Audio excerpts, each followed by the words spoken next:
Alright, boys, listen up and listen up here right now. Listen here, man. We know what's out there on that football field waiting for us. I don't even need to say how important this game is. This is not just for you guys specifically, but it's for the Air Force, this community, and for this football program. Before and after the whistle, you show them absolute respect. These are your brothers in arms. But in between those whistles, on the field of play, let's hit them hard. Let's hit them fast. Show them no mercy, men.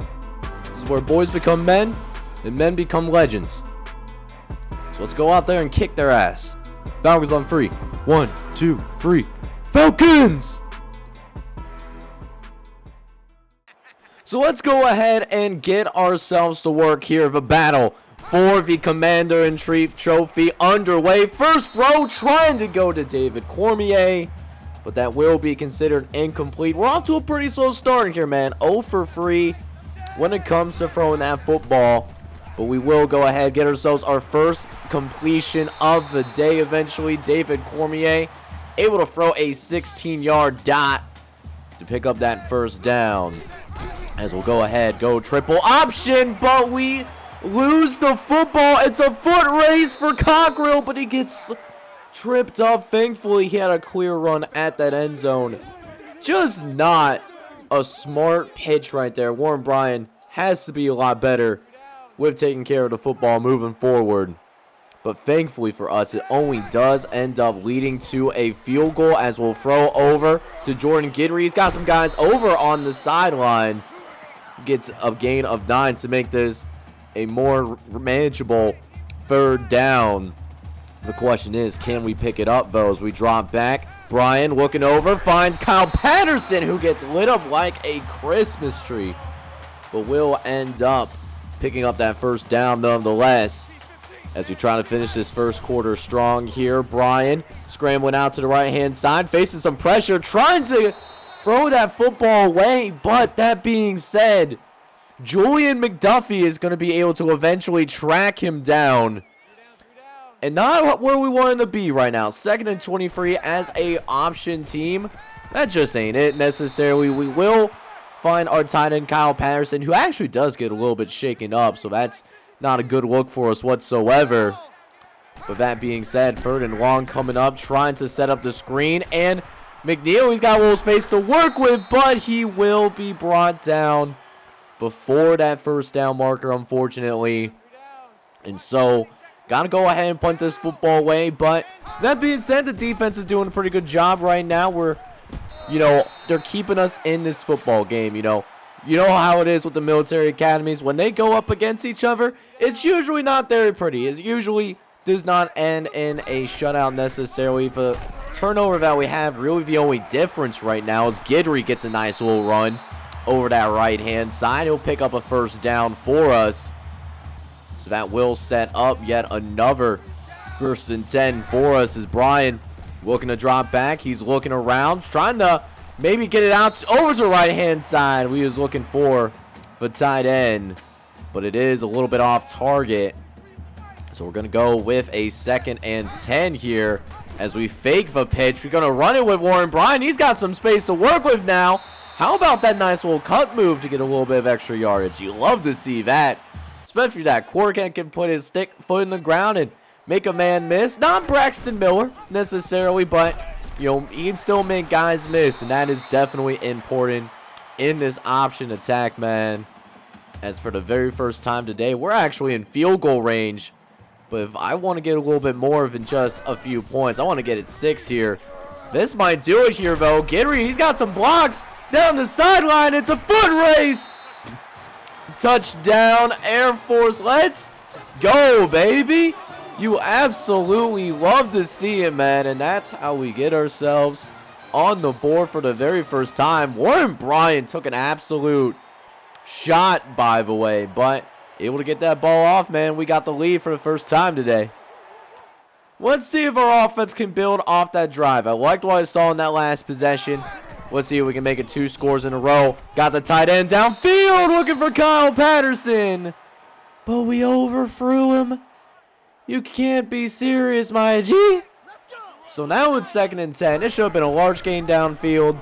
It's not. It breaks my heart a little bit on the inside, but Hazeek Daniels is actually in the game. Warren Bryant actually got a little bit shaken up when trying to get that pass seam ball off to Kyle Patterson. So now our backup quarterback is Zeke Daniels in the game and getting some good runs and picks up a couple of first downs for us in the process. Let's see if we can keep this drive alive, though. Another 1st and 10 coming up.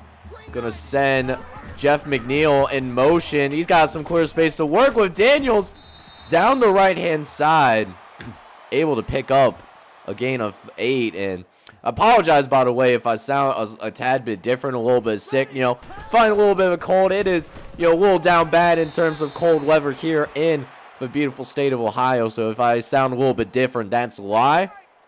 But you know how it is, man. Anyone that's a content creator knows that the grind doesn't stop, even if maybe you're not feeling 100%, as we almost got picked off by Cedric Cunningham Jr. there. But we still got a minute 10 left here in this first half. We still have enough time to make something shake, as Daniels looking to pick up the first down. He does with David Cormier. Make sure he gets across the sticks for us for a gain of 16. And now we're moving down quickly. Now, I know this is be an interesting decision to try to go with the halfback draw here, but hey, as long as it's only weird, you know, if it doesn't work. You know what I'm saying? And it certainly worked for us there. Gain of 13 as we go into no huddle quick. We only got a couple timeouts to work with. I want to try to save them just in case we do end up taking a loss or we didn't get out of bounds and not get the first down. I want to save it for those situations specifically. We can slow down the Chad as we got 2nd and 4 now. See if we can get it in the end zone with Hazeek Daniels. Looking over the middle, trying to get David Cormier. The throw was way off target. I mean, there wasn't a massive hole to get through, but I mean, we got to throw a better ball than back. You got to be kidding me, my guys. So we were in field goal range, and we turned the football over. We can't do that, especially when it's going to be hard for scores to happen, you know, in games like this, these defensive slugfests. But thankfully, Warren Bryant is back in the games. He was just a little bit shaken up, a little bit of a bruise, and we kept him out for safety reasons. You know, we're going to need him for this last stretch of the season if we're going to be successful, given what Warren Bryant has been able to accomplish from coming off the bench to where he is now. As Brian will eventually dump it off to Brad Roberts, make sure we pick up that first down. He thought about running, but then, why hurt himself for the same amount of yards when he can get it to the fullback? You know he's a tough guy. So it's a fresh set of downs for the Air Force Academy as Brian's going to try to pitch it out. He gets rid of it just in time. It is now a foot race for McNeil. Eventually brought down at the 20-yard line. So a red zone trip coming for the Falcons. It doesn't always lead to scores, but looking pretty good here. Micah Davis making sure that it's 3rd and reasonable. Coming up here now is now 3rd and 2 coming up. Going to try to pick up the first down with the trusty triple option. Brian stuffs a man into the next dimension, and it gets enough for the first down. Way to fight for it. As we try to get this touchdown right here, Brian going to make some adjustments at the line, changing it up to a slant, and it works out perfectly. Micah Davis able to win off this route. There was nobody in coverage underneath.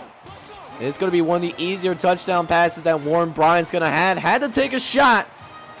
But hey, he's a tough kid. You know, you have to be tough to be an option quarterback at the collegiate football level. But even though we score, the Army does also get some points on the board. So it is just a 3-point game nonetheless. But we're here in this 4th quarter. And honestly, this is where we want to be as an option squad. Triple option squads thrive in taking time off the clock. We're here in the 4th quarter. We got the lead, you know what I'm saying? And we're going to try to get some time melted off. But we got to pass it a little bit too. David Cormier able to make something shake there. Poor mascot for the Army. Looks down bad right now. You'll love to see it as somebody playing for Air Force, you know.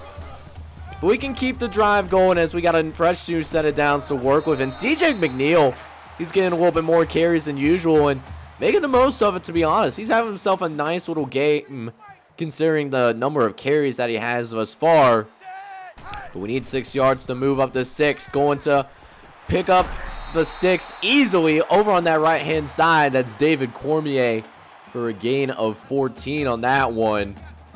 As now, 1st and 10. Gonna go ahead and rock with CJ McNeil. Gonna go ahead, run it up the field, and it's Warren Bryant picking up another gain of 8 right there.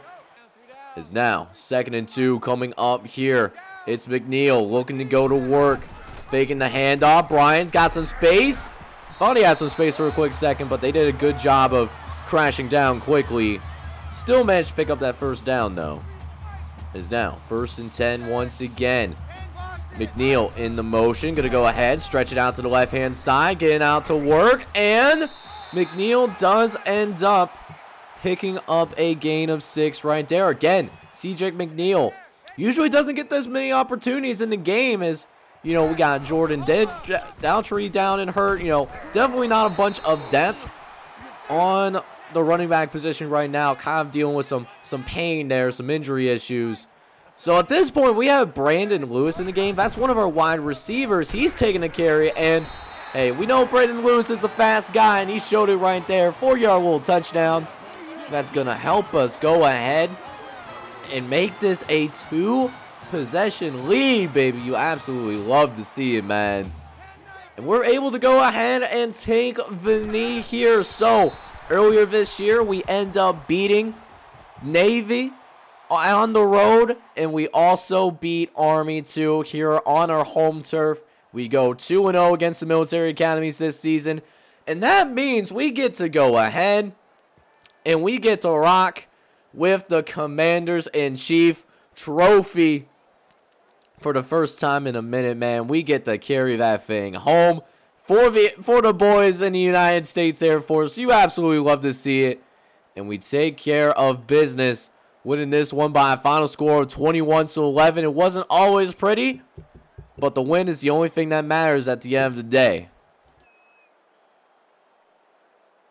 Alright, boys, so by no means was this game pretty whatsoever, but we found a way to get the job done. We beat Army, and we get to bring home that Commanders-in-Chief trophy, because we did also beat Navy in this series, man. So that feels good to bring it home to the Air Force Academy here in season number 1. We are all right on 3rd down, 9 for 16, 1 for 1 on 4th down conversions at the end of the game, and then we did a decent job of taking care of the football. We did have a couple of turnovers, unfortunately. So we lost a fumble, lost an interception. But hey, we won the football game, and that's going to actually go ahead and make us bowl eligible. But checking out the stats for our guys, though, on a more individual basis, Warren Bryant was actually pretty good in this game. 14 for 18, 161 yards, 2 touchdowns, and no picks. Hazik Daniels did enter the game as well because Warren Bryant got hurt a little bit. And this is why he's on our bench right now, to be frank with you guys.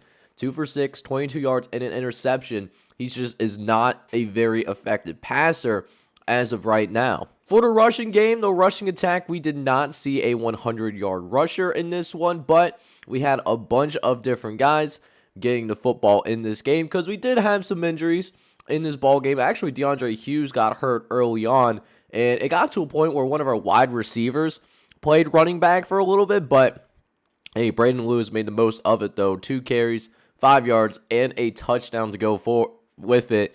The only rushing touchdown of the game for us. Jordan Guidry, he was also our leading rusher in this one, doing it off of only 10 carries.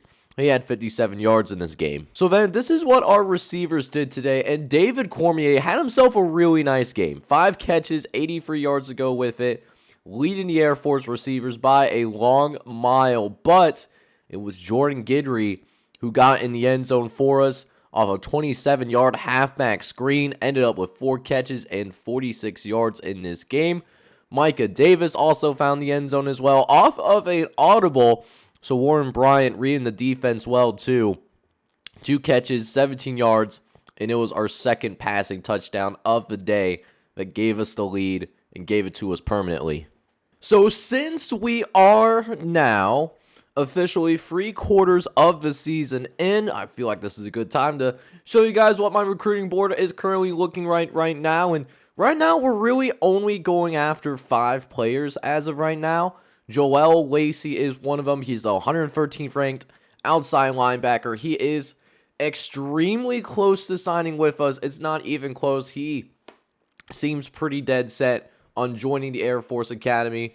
And he's a guy that, for linebacker, is not that quick, only 74 speed. I wish he had more speed with him, but he is somebody that probably has good awareness, because I'm looking at his stats. It doesn't seem like a 61 overall kind of guy. Definitely a developmental project, it seems like, in terms of his physical attributes, but he is somebody that can step in and eventually start on this defense in his junior or senior year. Another player that I'm really looking at right now is Jake Thomas, and he is one of those players that we desperately want to get on this football team. 6'2", 217 pounds.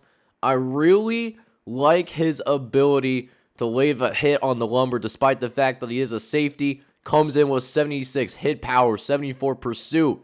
Does need to work on his play recognition, so it could be somebody that maybe we move up to that linebacker position so that his speed can really shine. You know, I personally think he does have the size to be a linebacker in college football, but we're in a battle right now. Right now, it's debated between us and Colorado. Colorado does have their visit in week 13, so it doesn't look great for us in order to bring him in, but at the same time, you know, you can always hope and pray that something happens. And the other person that we actually just recently added to the recruiting board is Lance Brady. He's 6 foot, 223 pounds. He's a 96 outside running backer in this recruiting class. He loves the fact that he can start early for this football team over on the defensive side of the football. We haven't really scouted him out that much yet. The thing is, with offensive coordinators, we can't really control how much our head coach puts in the scouting, and we can only scout 10% at a time. So hopefully he still ends up looking good, and maybe he ends up being a little bit better than what his attributes actually show. Right now, we're the only team offering him a scholarship, but that being said, Boise State has also shown interest, but they have not yet offered. So as for the guys that we already signed on this squad, you know, we got a few pieces on the offensive side of football. Looking at just the offensive commits, we got 2-star JUCO prospect Jordan Lester from Cleveland, Texas. He's a 258th wide receiver in this recruiting class and got some good speed on him. 88 speed, but needs to work on just the nuances of the wide receiver position. Does not have very good hands, per se. So maybe somebody that we potentially move to that running back position in the offseason, or maybe we redshirt him as a project kind of player. Definitely has a little work to do. Another JUCO that we ended up signing is Josh Flynn from Windsor Heights, Iowa. He's a 1-star JUCO, 300th ranked wide receiver. But, I mean, he's, for what we got scouted out for him, you know, not too bad. Again, somebody that does need to work on that catching a little bit, although it's not as bad. It appears that he's a good route runner, but let's see what his scouted attribute says. Does have good carrying. Could be somebody that can contribute right away for us on the offensive side of football. We also did go ahead and sign a couple of quarterbacks here as well as a fullback. Gotta have some fullbacks here at the Air Force Academy. So first we take a look at Antonio Rawlins. He's a 1-star JUCO from Augalia, Nebraska. He's a 144th ranked quarterback in this recruiting class. Loves that he's going to be relatively close to home, and as well as pursuing his dreams of becoming an Air Force officer after his collegiate days are done. He's a decent thrower of the football. He's just a nice all-around player. Does have some decent throwing attributes, and 70 speed is not bad. We can certainly work with that in the Air Force attack. Another player that we got on the offensive side of the football is Earl Dickens, the 48th fullback in this recruiting class, hailing out of Window Rock, Arizona.